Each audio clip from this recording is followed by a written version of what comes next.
President Trump is meeting with a group of bipartisan lawmakers in Washington today. They will be focusing on gun control in the aftermath of the Florida school massacre. The president has said he backs raising the legal age to buy certain guns to the age of 21. He also supports reforming the background check system and banning bump stocks. West Virginia Democratic Senator Joe Manchin will be at today's meeting, and he's following the latest now from Capitol Hill. Senator, good morning to you. Good morning, Reed. We have seen the president meet with bipartisan lawmakers before on issues like immigration. Obviously, no major changes or reform deals came from those meetings. So why will today's session on guns be any different? Well, we hope that it is. The political reality we're dealing with, Reed, is that the Republicans have control of the Senate and of the House and of the White House. Doesn't always line up that way, whether it be Democrats or Republicans, and they have a chance to lead. The president has said the things he wants to do, which makes gun sense. It makes common sense gun sense. I know everyone says, well, this wouldn't control that, this wouldn't have stopped that. But if you can make changes that make sense, you should do it. And the Manchin-Toomey bill that we put out there, I'm going to present to him today, does not take away. As a matter of fact, it protects the Second Amendment rights for law-abiding gun owners.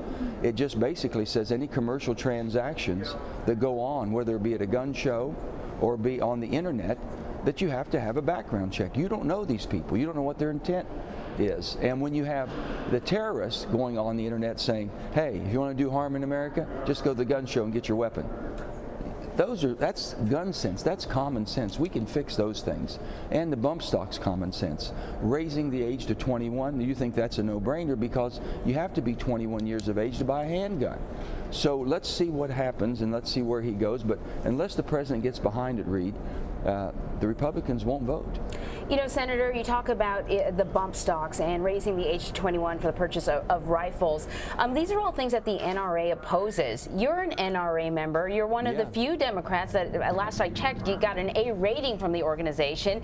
You've received money. Used to. I don't know if you still have it, right? But at least the last time I checked, you did. And you know the conversation that we're having now is that despite the mood in the country, despite the fact that many of the most recent polls indicate that there is an appetite for change when it comes to gun control in this country, particularly because of what happened in Florida, that lawmakers are beholden to the NRA, that rating and the money that comes from the NRA is what is controlling their decision and frankly, the lack of movement on gun control. Is that a problem? Well, is it true, and is that a problem? Sure, that's a problem. Anytime you have any type of organization as strong and as well rooted as the NRA that comes after a candidate or supports a candidate, gives them an advantage or a disadvantage. That's the political reality we live with. But also, you're seeing a movement today, Emery, you've never seen before. I've never seen it. These young people in Florida have risen up to cause a national movement now. I have grandchildren in the school system in West Virginia. They shouldn't be scared to go to school other than are they prepared for their test in English or math. They shouldn't be scared of their life or the endangerment of their life. So we have to make sure that we can do what's common sense and protect them the best we can. So what you see now, as I said before, follow the money. The markets are changing. Corporations are rising up now and taking away different advantages they give them before. And now you have Dick's Sporting Goods saying what they have said, they're not going to sell AR-15s in their store. They believe the market's strong enough and their base of customers. I buy at Dick's Sporting Goods. I'm going to continue to buy at Dick's Sporting Goods. So they didn't run me off. And they've got to make those, and the market will adjust. And the kids are pushing this, and we'll see what happens. But I think you're going to see a monumental shift. And with that being said, I hope the leadership of the NRA goes back to what it was when I joined and what I still believe in. They taught how to be safe, how to be responsible. And that's what they should be getting back to, their basics. Dance with who brung you. Do what we do best. Let's teach people how to be responsible. Senator, I like your optimism, but you and Pat Toomey embarked on this proposal to expand background checks after the massacre at Sandy Hook. The entire country thought something's got to be done. We're talking about little kids being mowed down in their school, and then nothing happened. But you're confident that something's different now? there's a different feeling now for whatever. We've got a national movement that we didn't have before. The people did. I mean, I was outraged. I know all the Sandy Hook people, and these are wonderful parents. And at Sandy Hook, the parents, even after these horrible, horrible, horrible tragedies to their children, this unbelievable tragedy that went on, they did not come out and say, hey, we're going to take everyone's guns away. These are responsible, reasonable people, but they said, hey, enough's enough. You know, I said when I was governor, Anne-Marie, not one architect, we built a lot of schools in West Virginia, not one architect ever came to me and said, hey, Governor, you need to put bulletproof windows on the first floor. Because Adam Lenzen, he shot his way into that school. The school was locked down properly. We went back and did school safety in West Virginia, went back and reevaluated and made sure that we had the schools locked down and protected. So it's a shame that we have to go through this thing to have a learning curve. And our children's lives are at stake for us to learn, to do the right thing. Senator, let's talk about some other issues right now that are affecting people in your state of West Virginia. A deal recently reached on a teacher strike in your state. Governor said teachers will be getting a 5% raise. What is your take here on this resolution? Well, I'm glad that they've come to some type of an agreement here. I think, you know, I've said this before. When I was governor, I knew that I could not attract businesses, I could not grow the economy and create better jobs in West Virginia unless the education system would support it. So education and the economy go hand in hand. When lawmakers basically think I've got to do this, this, this, and this to attract more business, you better do that in sync. Is your education system there to support it? And can you offer a good education system that people want to bring their family to your state or expand in your state? So they're addressing that now. I appreciate the governor has stepped in. He's worked out a deal last night. I haven't seen the particulars on that. I hope that they can sit down and move forward, and I think they will. I really do. Senator, something else that's affected your state particularly harder than other states, the opioid crisis. Oh my. The president campaigned, one of his campaign promises was that he would address the opioid crisis. Are you satisfied with what's been happening so far in this administration in regards to this problem?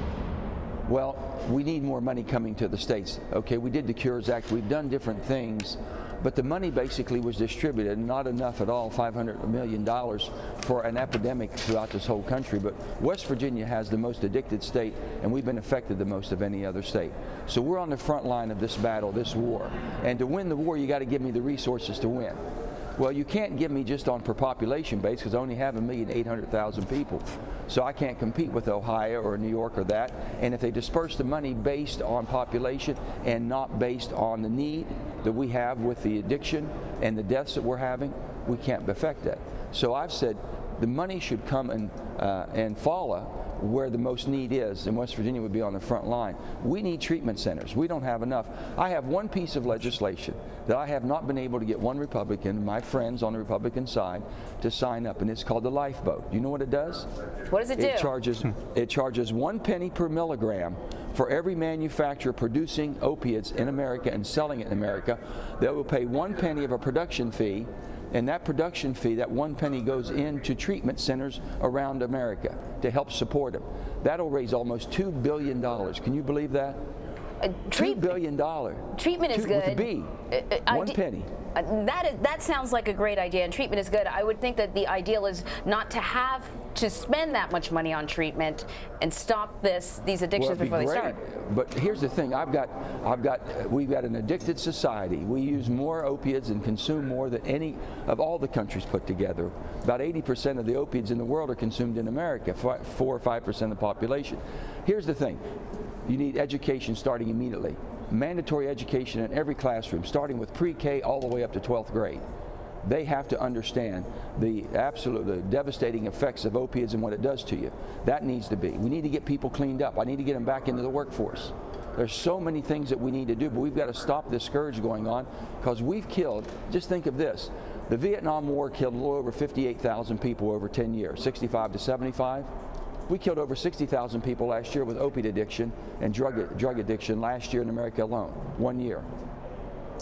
Senator, moving on now to another topic. You have sat on the Intelligence Committee. Jared Kushner's White House security clearance has now been downgraded from top secret to secret. What is your take on this? Is this a significant shift within the Trump administration?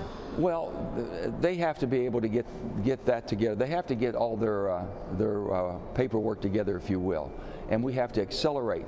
If Jared, because of his business interest in that, cannot untwine that, and they don't feel comfortable with the interaction, then they're going to make these decisions. If he can show that he can, then he'll have that clearance. So we have to get this cleared up one way or another. They've pulled it right now because I believe there's still a lot of questions being asked, also with his business interests and connections. So we'll see how this unravels, but we'll be looking at all of that. We do, and we're very concerned about not only that, but many, many more. Yeah, Senator, you know, Jared Kushner is one person. He's an individual who's extremely close to the president, but he's not the only one. We've learned that there are issues with the security clearance. In fact, the only, I mean, I would argue that the only reason that we're seeing his security clearance downgraded now is because of the media attention that they were not expecting. Are you concerned in general about who has access to this country's secrets? Well, we'll be looking at all this. You know, I have a clearance. I'm on the Intel Committee. And we're up higher than I can't even speak to the things that we go into our committee and talk about. I can't speak to 85 other senators, my colleagues. There's 15 of us that sit on the committee. So I know the importance of these committees. I know the importance of the secrets, top secrets that we're able to look at and review. We can't take anything out of the room. We can't speak to anybody about it, our spouses, our family, or our colleagues. They never know what we're working on, and just those of us that work together are trying to find a pathway forward. So we take this very serious, and we will continue to look at everybody that has this type of access that hasn't been cleared. All right, Senator Joe Manchin, we really appreciate you taking the time out to talk to us. Thanks, Anne Marie. Thanks, Reed. Appreciate it.